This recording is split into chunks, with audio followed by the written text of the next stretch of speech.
Добро утро, почитувани гледачи. Добре ни дојдовте и во денешното ново издание на емисијата Фактор здравје. На самиот почеток ви ги честитам божикните празници со најубави желби за здравје, мир, среќа, благосостојба и берекет во секој дом и во секое семејство. Утрово зборуваме, односно ќе упатиме совети до секого од вас кој што во моментов ја следи нашата емисија, совети од фармацевт како правилно да ја користиме симптоматската терапија во сезоната на грип, настинки, вирози и бактериски инфекции. На оваа тема утрово разговараме со Елена Китановска, магистер фармацевт, менаџер на градска аптека Андреј. Добро утро, Елена, добре ни дојде во Фактор здравје, среќни новогодишни и божикни празници. Добро утро, нека им се на сите гледачи среќни новогодишните и божикни празници, здравје, мир, берекет во секој дом. Така. За среќа го имаме утрово и првиот снег, оној долго очекуваниот, долго посакуваниот, и воздухот е почист, времето е малку постудено како што и очекувавме и треба и личи за овој зимски период, па значи ли некогаш кога велиме дека температурите кога се малку повисоки, кога е променливо времето, кога не соодветствуваат на зимскиот период, дека е идеална подлога за вируси, бактерии или пак некоја друга причина дополнително го зголемува бројот на настинки и вироси? Иако во зима температурите се постудени, што ни посочува на тоа дека во ладна температура не се размножуваат вирусите и бактериите, тука забораваме на еден многу битен момент, дека во лето, иако се високи температурите, ние сме цело време на отворено, цело време го проветруваме воздухот, не се затвораме во простори. Зимно време не е зимата причината за размножувањето на вирусите и на инфекциите, туку тоа што во зима се собираме, се затвараме, поретко ги проветруваме просториите и многу побрзо и полесно се шират овие инфекции. Поради тоа што во затворен простор, непроветрен воздух, близок контакт, всушност тоа е причината зашто во зима, иако на пониски температури, се соочуваме со поголем број на вируси и бактериски инфекции. Ама за среќа подобро е кога имаме малку постудено време, тогаш имаме и малку почист воздух, а снегот пак кога го гледаме е вистинска убавина, нели, и идила за секого од нас, последно радост за децата. Грипот го има, веќе е сезоната на грип, иако пикот велат се очекува најголемиот пик некаде за 2 недели. Предпоставуваме дека затоа што децата повторно ќе се вратат во училиште, другите останатите и во градинка, па повеќе ќе бидеме сите на едно место и начинот на ширење е многу полесен и на пренос. Точно.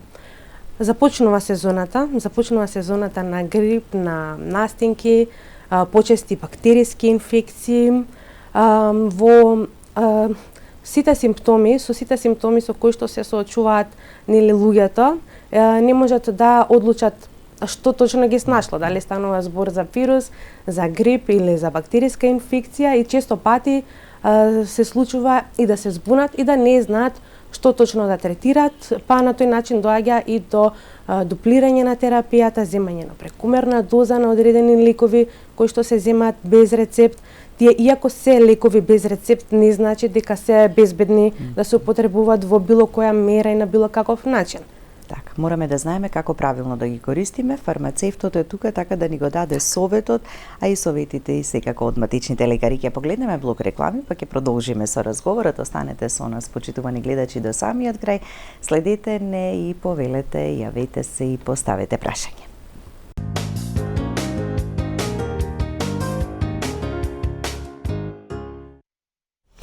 Со Елена Китановска, магистер фармацевт, менаџер на градска аптека Андреј, зборуваме за тоа како правилно да ја користиме и менаџираме симптоматската терапија во домашни услови, кога е потребен совет од фармацевт, кога е потребен совет од лекар, какво да биде дозирањето, комбинацијата, за да го постигнеме посакуваниот добар ефект за нашето здравје.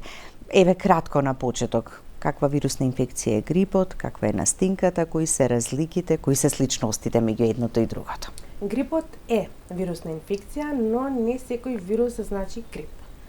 Исто така, во овој период се јавуваат и бактериски инфекции, но тие се многу поразлични од настинката и од грипот поради причинителот.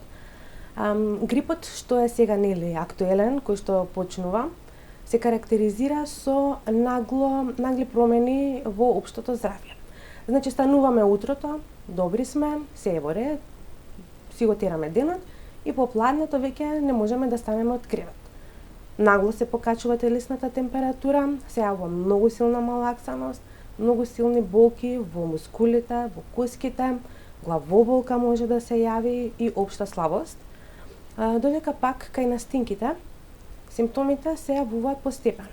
Најпрво започнува дали течење на носот, благо гребење во грлото, одредени болки во одредени делови на телото, некоја повремена главоболка, помалку почнува да се појавуваат симптомите, може да се јави и блага до умерена или покачена температура, но не толку силно и не толку одеднаш како кај грипот.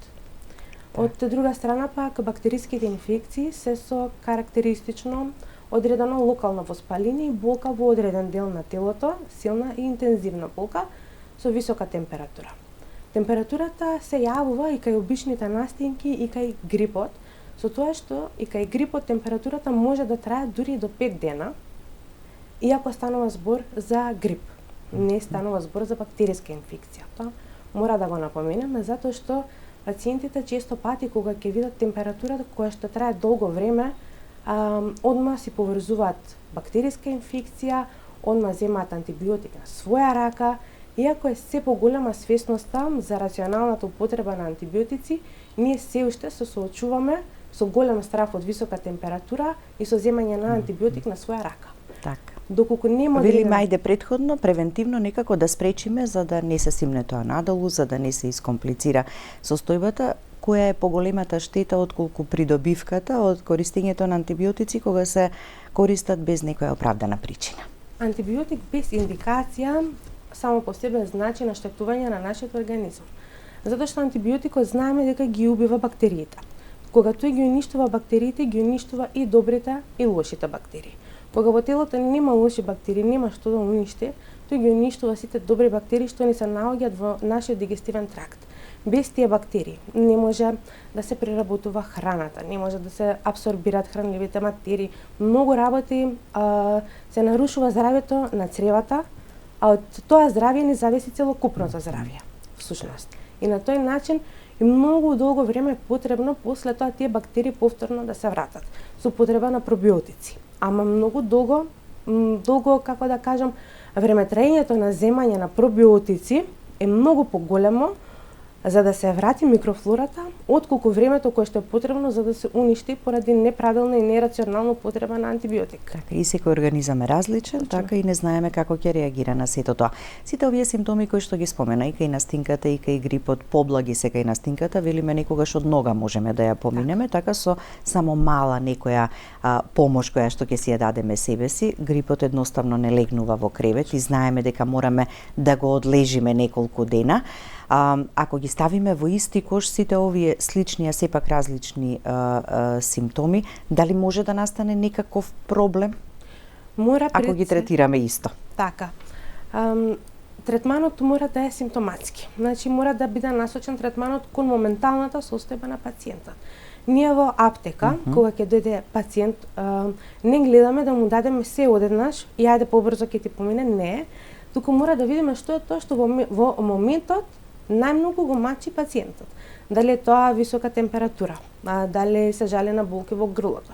Какви се болките во грлото? Дали има оток, дали има бели наслаги на грлото, што автоматски индицира дека станува збор за бактериска инфекција. Во тој случај патуваме на лекар, мора да се направи контрола од лекар. Дали има кивавица, дали има течење на носот, дали е гребење на грло, која е причината за гребењето на грлото. Ние тука во Скопје се соочуваме и со многу загаден воздух. Да. Некогаш тие симптоми може заради загадениот воздух, така точно, да се појават или да се интензивираат. Частичките, PM частичките кои што се од загадениот воздух прават иритација и го дразнат грлото. Прават зафаќање на гласот, зареп над глас. Тоа може да биде резултат дури и на загадениот воздух. Затоа мора да знаеме што е тоа што во моментот го има пациентот кој што дошол кај нас, што претходно пиел, каква терапија зема, каква му е хроничната терапија што ја зема, дали има болести други, за да можеме нели да видиме кој симптом прво ќе го третираме, а за да почнеме полека, но сигурно да го доведеме пациентот до општо здравје добро. Така. Важно ли е колку време траат тие симптоми? Во едно од прашањата кои претпоставувам нели ги упатувате до нив. Да, многу е битно времетрењето на симптомите, особено кај покачена телесна температура, затоа што не е индикатор за тоа кон каде се движи инфекцијата. Висока температура повеќе од 5 дена веќе е аларм. Зборуваме за висока температура повеќе од 38,5 степени Целзиусови. Исто така продуктивна кашлица долго време, особено ако е кашлицата секретот со некоја друга боја или некој друг состав. Ако се јават некои нели дамки. Сувата кашлица, колку време трае, што може да е причината. Во некој случај знае и сува кашлица да е резултат на хронична терапија. Постои лек кој што предизвикува како спореден, како несакан ефект всушност предизвикува и кашлица која што пациентите не знаат дека им потекнува всушност од терапијата. Ја третираат со антитусици, со средства нели за ублажување на кашлицата, но тие не даваат никаков ефект. И затоа многу е важно кога бараме совет дали од фармацевт, дали од лекар, да се каже отворено и искрено што чувствуваме, колку време го чувствуваме, без срам, без стигми, затоа што ние здравствените работници сме тука за вас, за пациентите. Така. Кога станува збор за кашлицата, не е исто да ја третираме сувата и продуктивната кашлица. Знаеме да земеме некој препарат за искашлување, ама доколку е сува е едно, доколку е продуктивна и влажна е друго. Да. Правиме ли грешка тука некогаш? Да. Прво, кога станува збор за третман на кашлица, многу е важно да се дефинира за тоа за каква кашлица станува збор. Дали е сува или продуктивна. Сува кашлица е често подкашлување, вознемирувачко, почесто се јавува навечер, додека пак продуктивна кашлица е кашлица со секрет. Во случаите со кашлица постојат различни препарати кои што се употребуваат. Препаратите кои што се користат за сува кашлица имаат за цел да ја намалат дразбата, односно да го намалат интензитетот и фреквенцијата на кашлење. Тие делуваат со одреден механизам на дејство. Додека пак, кај продуктивната кашлица, нашата цел е да дадеме препарат кој што ќе поттикне искашлувањето, за полесно да се искашла слуста која што се создава и која што да го изфрлиме тој секрет. Да го изфрлиме секретот, да го развлажниме, разводиниме за да може полесно да се изфрли и да се стимулира искашлувањето за да може полесно да се изфрли секретот. Во случај кога имаме сува кашлица, сакаме да смириме кашлицата, а ние ќе земеме сируп за продуктивна кашлица, се случува контраефект. Се случува контраефект. Нашето тело добива сигнал наместо да ја смири кашлицата, дополнително да ја интензивира. И наместо нели да ја облажиме кашлицата што е сува, ние тераме поголема кашлица. И никаков ефект не сме добиле. Или обратно. Ако имаме продуктивна кашлица, а сме земеле нешто за антитусик, за облажување на кашлицата, на гребењето во грлото, апсолутно никаков ефект. Кашлицата се стои, се намалува, се инхибира сигналот за искашлување и секретот не се изфрла. Едноставно се стои. И може да се случи многу поголема компликација во тој случај, доколку не се третира таа кашлица на време. Да. Најчесто се тоа препарати на природна база, така и токму затоа кога ќе одиме во аптека и ќе побараме совет од фармацевтот, добро е да кажеме за каква кашлица ни е потребен тој сируп за да го постигнеме ефектот. Неопходно е да се каже за каква кашлица е потребен сирупот, иако во текот на третирањето на настинките се користат и препарати кои што се во форма на прашок, често пати се употребуваат, кои што во својот состав содржат одредени средства против кашлица и затоа треба да се знае, иако делува како споредна терапија, е за настинка, не е хронична или нешто.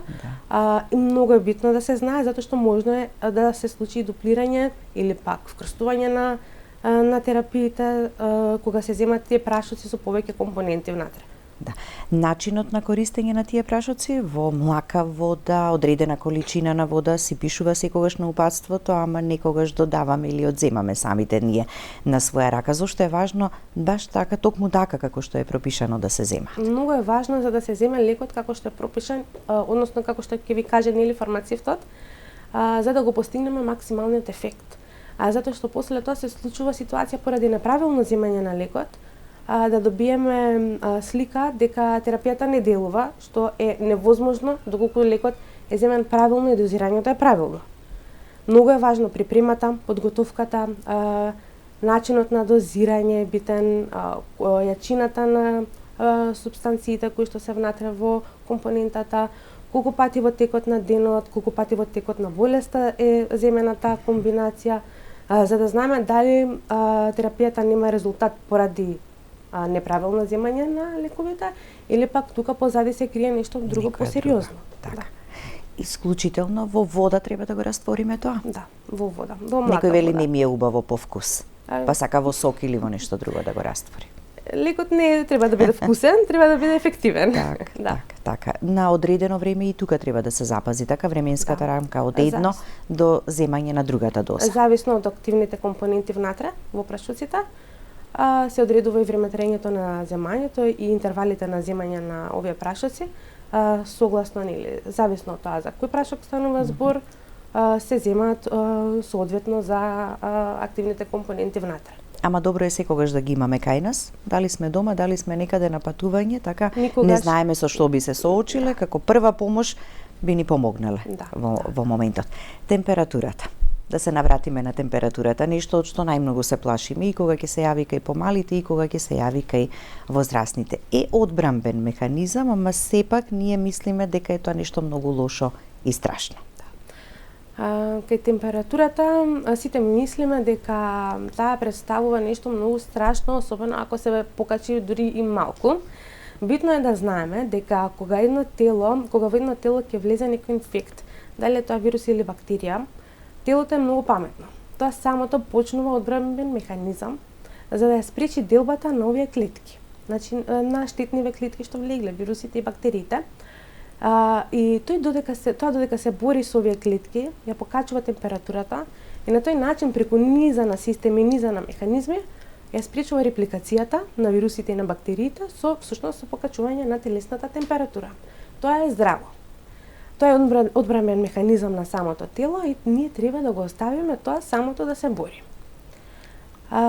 До температура 38,5 степени Целзиусови не препорачувам употреба на антипиретик, нели, на средство за намалување на температурата, затоа што ако дадеме нешто, му одмагаме на телото да се бори самото.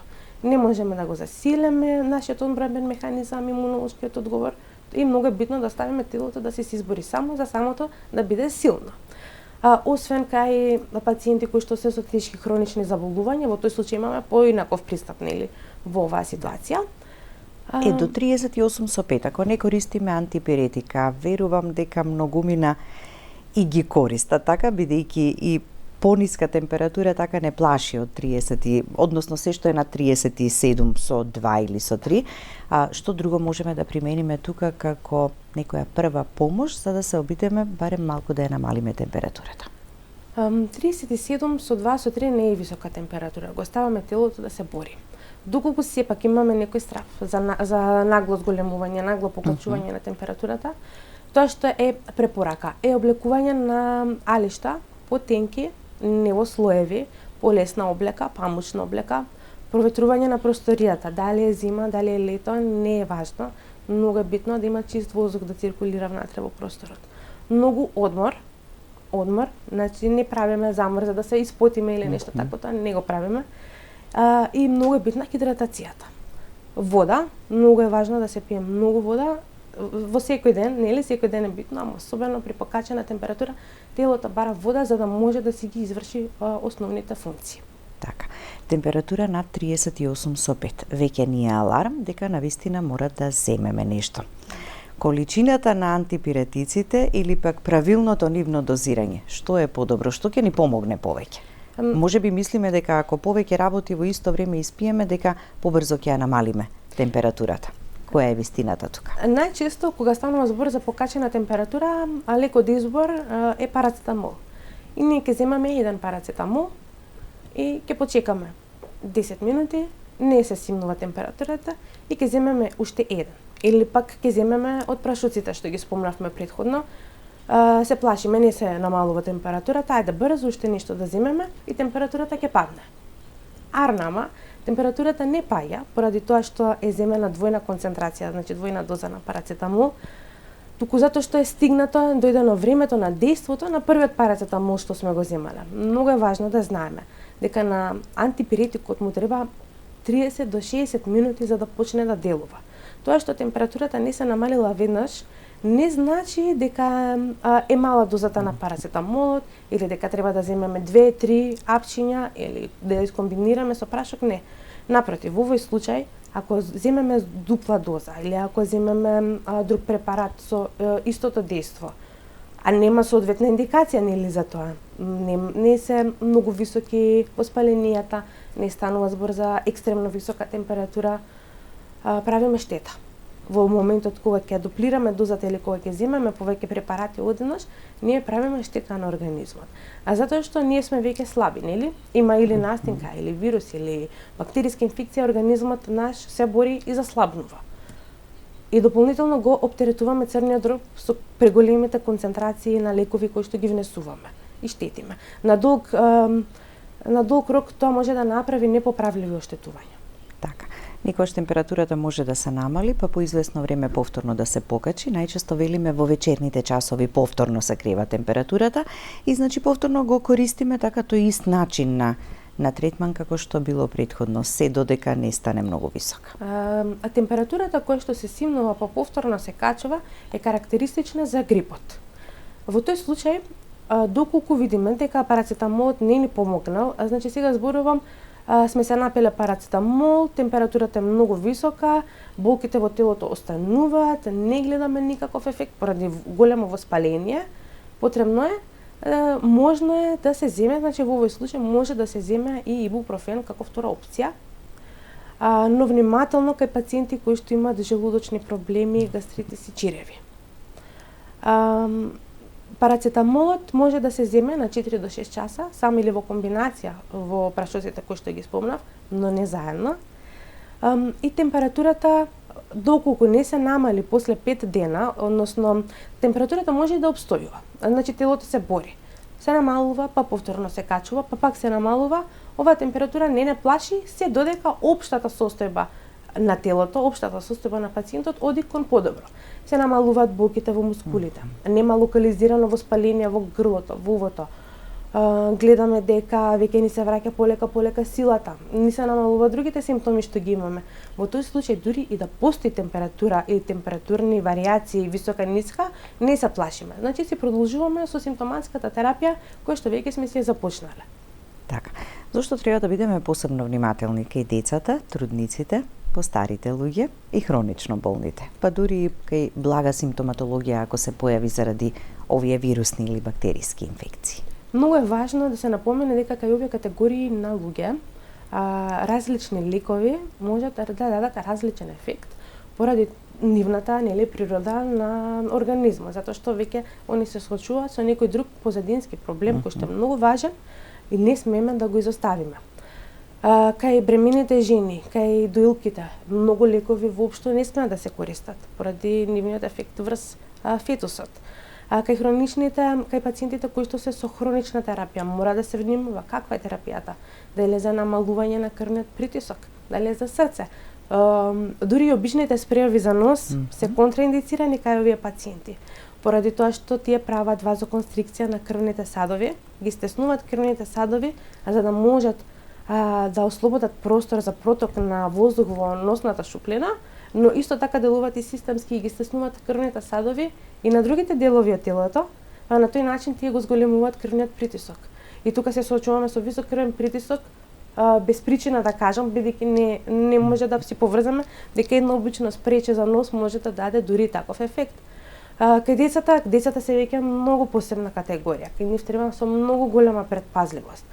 Ние препорачуваме кај деца до 3 годишна возраст што е можно поприродно.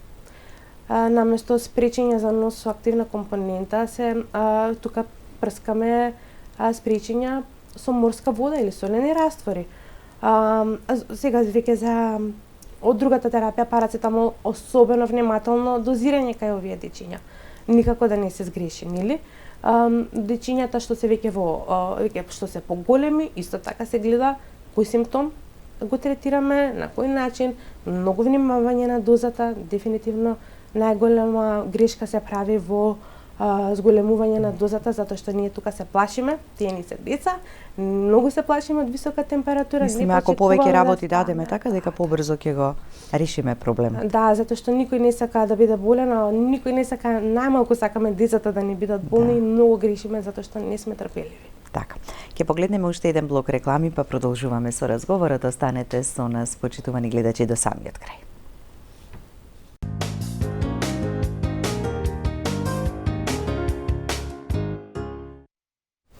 Продолжуваме со разговорот во студиото. Елена, споменавме што при висока температура, што при кашлица, сега и носот го споменавме, затнат нос или нос што тече. Како тука да си помогнеме? Така. И што да употребува? Нос што тече сам по себе не значи проблем.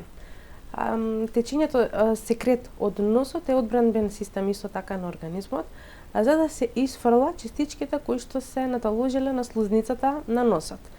Тоа што носот тече значи дека носот ги исфрла штетните частички од носот, но затнат нос често пати може да значи резултат на оток или на некое воспаление, или кога сува слузницата, значи не е доволно влажен воздухот, тогаш се затнува носот и во тој случај се користат спреови или раствори кои што содржат активна компонента, за да можат да се намали воспалението, да се навлажни слузницата, за да може повторно нели нормално да функционира и да може лесно да се диши, но многу е важно да напоменеме дека употребата на овие спречиња и раствори со лековита компонента внатре мора да се ограничи на најмногу 5 до 7 дена. Тоа е така затоа што после овие денови, доколку се продолжи употребата на овие капки со активна компонента, може да дојде до појава на навикнување на носната слузница на лековитата супстанца и по прекината на употребата на овие препарати носот да не може да продолжи сам да работи. Тука станува збор за така наречен ребаунд ефект, кога третманот после настаната ваква ситуација многу подолг, многу помакотрпен, потешко е да се вратиме на природната слузница, на природната функција на носната слузница. Сме зависни веќе нели од овие спреови или капки и за да се тргнеме од нив веќе не чека многу долг пат. Да. Во консултација со лекар. Потоа може да се третира со кортикостероиди, може да се третира со други препарати. Затоа ние не сакаме да стигнеме нели до овој момент на хронична, да кажам, терапија на носна слузница, бидејќи тоа е нос носна слузница која што работи за нас. Секој еден сигнал што ни го дава телото ни дава сигнал за тоа што се случува. Кога станува збор за затнат нос и за сува слузница, автоматски поврзуваме дека треба да навлажниме слузницата, не да третираме нели со лек цело време, долго време. Кога сме завршиле со употребата на спречото кој што содржи лек внатре, можеме да продолжиме со употреба на спреови со морска вода или со солени раствори, безбедно така и овие препарати што може да се користат многу долго време. Тоа што ние го сметаме како дека немат ефект, нема лек, па не ми помага доволно брзо, пак ќе кажам заради нашата нетрпеливост, си наштетуваме на нашето здравје, бидејќи овие раствори ја навлажнуваат слузницата, ја враќаат природната функција на слузницата. Во текот на времето се враќаме нели и на старото добро здравје, бидејќи и да станува збор за вирусна инфекција или пак бактериска инфекција во комбинација нели со нешто антибиотик за третман на слузницата, потребно е време кога ќе поминат сите симптоми, поминува и течењето или затнатиот нос. Тоа не е симптом што се третира и што е болест сам по себе, тука е пропратно на веќе некоја настаната ситуација. Кога таа ситуација ќе се реши, се средува и носот. Така.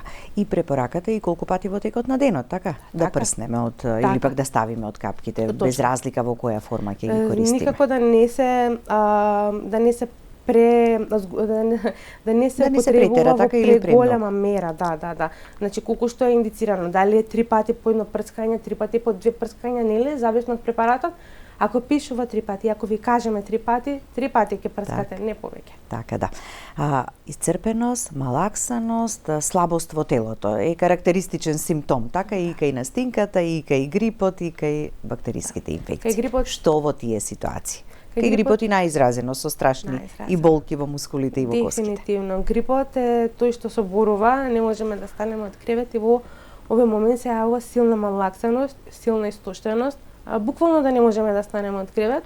И во тој случај не постои лек кој што ќе не дигне на нозе одма. Мораме да се стрпиме, да ни поминат другите симптоми, да ни се засили телото ни слабе затоа што се бори со инфекцијата. Најбитно е хидратација, значи течности, колку што може повеќе да се пијат, одмор, проветрување на просторијата, не постои магичен лек кој што ќе не дигне на нозе од оваа силна изнемоштеност. Така. Ако станува збор за грипот, да бидеме помалку во контакт и комуникација со останатите, така за полесно да се помине и да не ги заразиме другите, на самиот крај дали и во овие ситуации и моменти ни е потребна дополнителна суплементација и каква, велиме секогаш прво на природен начин, ама никогаш на телото му е потребно и некој дополнителен препарат. Точно. А во овие моменти витамините и суплементите ќе помогнат, но не во мера во која што ќе помогне правилниот одмор. Битното кај витамините и суплементите е да се земаат веднаш штом ќе почне сезоната, нели, на настинки, и некое време порано, за да може ние да го подготвиме, да го засилиме нашиот имунитет и имунолошки одговор, за полесно да се справи, не дека нема да се разболиме. Нас ќе не фати пак и вирусни инфекции, и грип ќе не фати, но многу е важно со оваа суплементација ние си го потпомагаме нашето тело за да се засили имунолошкиот одговор и за да можеме овие состојби кои што ни следат ние да ги поминеме многу полесно. Од аспект на суплементација најбитното, значи трио, како да кажам, многу е битно, значи витаминот С како моќен антиоксиданс, многу е важен. Иако редовно нели го сметаме како период, така и преку овошјето го внесуваме, така најчесто. Точно. Витаминот С, потоа цинкот. Цинкот се знае дека има многу моќно антивирусно дејство. Вистински се бори со вирусите, вистински. И витаминот Д за засилување на имунитетот. Многу е важно да се земаат пробиотици, особено после терапија со антибиотици. Пробиотиците се важни за цревната микрофлора и за цревното здравје, а таму потекнува целокупното здравје и подобрување нели на самиот имунолошки одговор. Так. Значи овие се неколку работи кои што ги земаме во континуитет. Витамин Д особено кога ќе престане да зрачи сонцето, затоа што сонцето не е единствен извор на витамин Д. Во моментот кога ќе се намали сончевата светлина, ние почнуваме со суплементација со витамин Д, па дури кога има сонце, потребно е доколку немаме доволна изложеност, нели, да си го земаме дополнително. Или пак многу богата храна. Значи богата храна, разновидна храна, многу зеленчук, особено непреработени продукти. И антиоксидансите тука си имаат големата и важна улога и да мислиме на сето ова и малку порано, така како рече, да го подготвиме организмот за полесно да се справиме со сите овие вирози, настинки и грипови кои што не очекуваат во овој зимски период. Благодарам, Елена, за гостувањето. Ви благодарам и вам. Благодарности до вас, почитувани гледачи, за вниманието со кое не следевте. Останете и понатаму со програмата на ТВ24. Имајте убав и пријатен ден.